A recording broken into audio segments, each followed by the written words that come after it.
So to begin, I just want to express the gratitude and shakiness that I feel in this moment, being in such an intimate space with really incredible storytellers. Okay.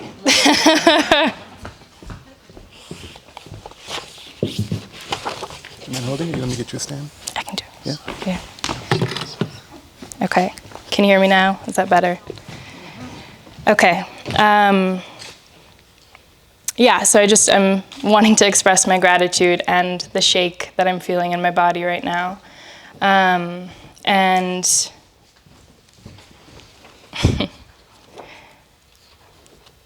yeah, I want to hold that for a moment and hold that even in our wounds and even in our fear, we belong. Okay, so that's that.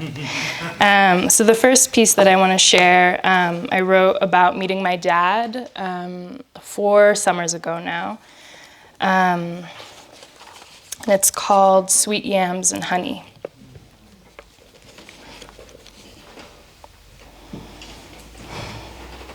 I have no relationship with the man whose dark skin I share. My round Senegalese nose, the gap in my teeth, the man who gave me my name, Awa Farida Ndiaye. My identity is knotted in who he is. Did I mention I just met my father? A sweet man with eyes just like mine and a face rounded by the touch of a mother's love. I just met my father. I hate saying father because it sings the tones of apathy, but neither can I say dad because that implies a relationship. Dad means we share a story. What is our story? Since our first meeting, gifts of golden apricots, 2 tubes of toothpaste too many, promises of Senegal and family, a $90 bottle of perfume for Omar, my brother, your son. We share family, we share roots, we share lineage. We even share the same pigeon-toed walk. Where is the story we share? Scene 1, the 3rd time I saw my father. Walls painted blue, aquamarine, worn wooden beads hang from the ceiling, creating a difficult feeling of nostalgia. I ask the waitress for Ibrahima, and if she would let him know his daughter is here. The nostalgia isn't real because I've never been here before. I've never been to the small Italian restaurant where my father works. I've never been invited to a meal that my father is paying for. We didn't eat together. He spent his time with hands in soapy water and dirty dishes while I ate 2 pizzas. Over candlelight, I stole glances at my partner, mostly to see if he's noticed how little he's had of the pizzas we were supposed to be sharing. I ate 2 pizzas. I can't eat cheese because I'm intolerant. I don't eat bread because I'm intolerant. I didn't know what to do with myself, so I ate a pizza, and then I ate another. Scene 2, saying goodbye. Walls painted blue, aquamarine, bright fluorescent lights. He's not as tall as I always thought. His midnight skin beautiful. With a mop in hand, he stands alone in the middle of a soapy floor, wearing a black t-shirt 3 sizes too big. A lonely image. The question is not, why is this 60-year-old West African man working so hard into the night, but for whom? The eldest of 14, you work hard because you've had to. Born to be the provider of the family you were born into. I'd always wondered why you weren't there to take care of the one you created. I could only stare. It was loud in my body. I desperately wanted to leave, but I couldn't find the words. Say something, I thought. Goodbye, thanks for the food, see you later. What words are there for a man I am seeing only for the 3rd time after 17 years? What words are there for the man who wrote happy birthday to me once in an email when I turned 18? What words are there for the man that I don't even share the same language with? Just as I decided I couldn't do it, that I would just leave without words, he turned around and smiled. He said goodbye so quickly I didn't even know it was happening. In German, he said, "We'll talk on the phone soon, I think." And with that, he blew a kiss and it was over. My stomach ached. Scene 3, the U-Bahn station. Everything gray but the bright yellow tiles in the walls. My 2 companions, the wine I had just drank, and my partner kept me distracted from the knot in my stomach. Because public displays of affection are welcome, if not obligatory in Berlin, I sat with my legs straddled around my partner, shamelessly making out, putting the thought of the uncomfortable goodbye behind me. Just as I thought, how funny would it be if, scene 4, enter stage right, father. Still shamelessly making out, my father walks just on the other side of me so we don't make eye contact. He knows it's me because the Rasta man I brought to dinner is recognizable in an instant. He waves and laughs awkwardly. Again, it happened so quickly that I only saw the back of his jean jacket as he continued to walk away. He has somewhere to go. And then he was gone. The U1 arrives. I look up to my left, and there he was getting on the same U-Bahn. I thought I'd save us both the hysterical embarrassment of having to sit together. This foreign feeling of worrying about what my father is thinking flushed my face. The feeling so foreign, I didn't know it existed, and I didn't know it was so strong. I still cringe at the thought. But I thought, so be it. Welcome to fatherhood. Did I mention I just met my dad? A sweet man with eyes just like mine and a face rounded by the touch of a mother's love. I just met my dad.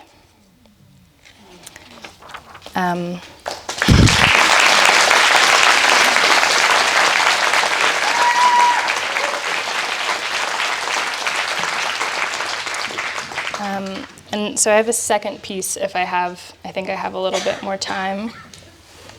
I think yes. So this piece I actually just started to write on Monday and finished last night. And it's kind of weird and it's really raw and I don't totally love it, but there's a part of me that also is just feeling like it needs to be spoken. And so part of what I did was I used a monologue from Four Colored Girls by Ntozake Shange. It's the monologue of the Lady in Green. So if you know it, I don't know how or if this works, but if you know some of the lines, maybe snap when you hear them. I would love to bring her into the room and honor her. So, yeah.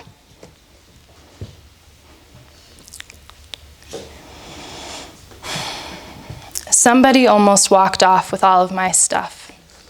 Not my poems, but somebody almost walked off with all of my stuff. I've been trying to recreate what felt like real love. It was lush and I thought slow. Something warm and soft, it was tropical, and every green fern, brush, palm tree, gaze at the moon, twinkly star, all the things you would think affirmed that I was worthy of love. I felt like I was in my own version of Their Eyes Were Watching God when no one was consumed by hunger. This is mine. This ain't your stuff. I danced with my ancestors that night. Physically, our shoulders softened into one another. I'd always known they were with me, but this is the first time since I was a child that I really knew. My grandmother on my right side, close.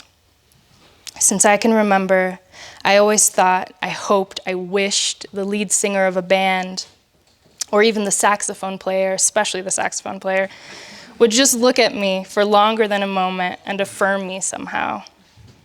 And this time it happened. Praying in the middle of the theater with my eyes closed, not for love. I only asked that my ancestors be with me and that they dance with me. The band came out and I shared the sweetest glimpses with that lead singer. I felt grounded and happy and not tired, even embarrassed, because at some point, those moments of eye contact felt like minutes. The light that shined on him surrounded him, and it was bright and sticky and blaring. When I think of our meeting, I remember the smells: rose, cinnamon, cardamom. But he actually didn't smell like any of these things, more like sweat and sweet potatoes. He had an innocent revolutionary song, and for a long time, I thought he'd sit in my heart and stay there. I want my stuff back, my rhythms and my voice. Open my mouth and let me talk you out of throwing my shit into the sewer. This is some delicate leg and whimsical kiss I gotta have to give to my choice without you running off with all my shit.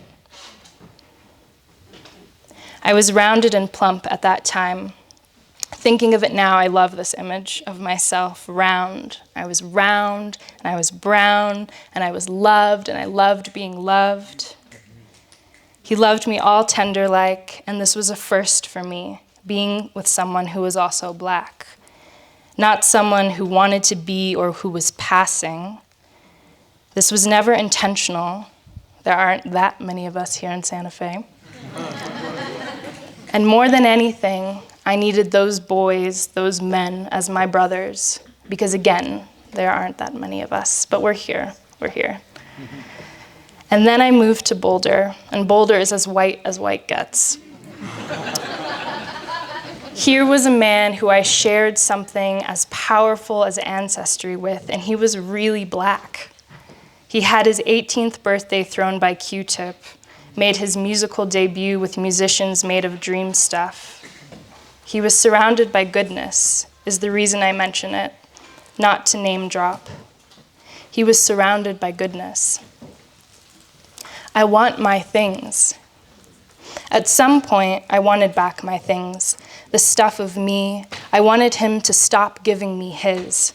Ethiopian opal, frankincense, and misogyny. I wanted him to take it all back.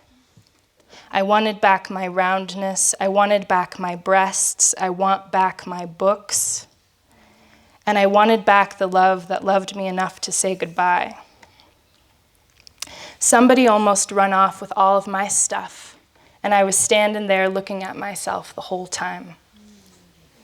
During this time, I was dreaming intensely and intentionally, and for months heard so clearly from my grandmother, who has passed, "Don't you have that man's children, and don't you get married to him. Just don't have his children and don't get married." The message eventually faded, and I decided it was fear. I wanted to be open to love, like I really wanted to. I wanted to do the whole tender, leaning in, trusting thing. I carried a prayer with me, asking to see clearly and to love clearly, and I continued to dream, feeling lost and alone in understanding the messages, although now they feel so clear. Was a man faster than my innocence? Was a lover I made too much room for, almost run off with all of my stuff? When I first moved back home to Santa Fe last September, I was at CVS probably around 8 or 9 in the morning. I was annoyed and felt taken care of when an employee told me the generic Plan B works just as well as the pricier one. I responded that I know because it's what I usually get. It's what I usually got. Too scared and exhausted to repeat again and again the boundaries that I needed for years. Too exhausted to argue Genesis 1:28, be fruitful and multiply, which was a dense way to make me always wrong. I was being loved by a man who wanted to consume me, really consume me. Did you know somebody almost got away with me, in a plastic bag under their arm, me? Eventually, he proposed on the same stage where we met. How do you say anything but yes in front of hundreds of people? Keep Your Love Lights Burning played. There was a cake. Nobody would say no. You'd be strange to even think it. Everyone seems to forgive them when they're famous, when they're connected, when they're prophets. I think it's hilarious now that the ring he gave me cut my finger every time I put it on and took it off. What a sign. Without need for detail, my wrists grew cold and grips tightened. My body had enough of being fed a romantic untruth, a truth that I think he too wanted so much. He always said, God is good and God is great. And I think I hated his God, who seemed to maintain and uphold all kinds of isms. Why don't you find your own things and leave this package of me for my destiny? It wasn't him who smelled like rose, cinnamon, and cardamom. It was earth that had been tended by my own hands, my own feet, my own songs before he ever came along. And now, as of this past Monday, the taller, somehow even more wild woman, the younger than me woman, I'm 24, wears a ring on her finger and carries a baby I never wanted. And I wish for her that you let her have her breasts and let her have her roundness. And I wish for her that her ancestors protect her as fiercely as mine did. And here's the manifesto part, the declaration part, the preachy part. Sacred things are not meant to be carelessly consumed. So stop consuming us, brown women. Stop consuming us, black women. Sacred things are not meant to be dissected, so stop dissecting us, brown women. Stop dissecting us, black women. Sacred things are not meant to be washed of their queerness, so stop washing away us, brown people. Stop washing away us, black people. Sacred things are not meant to be stolen from, so stop stealing our things. Thank you.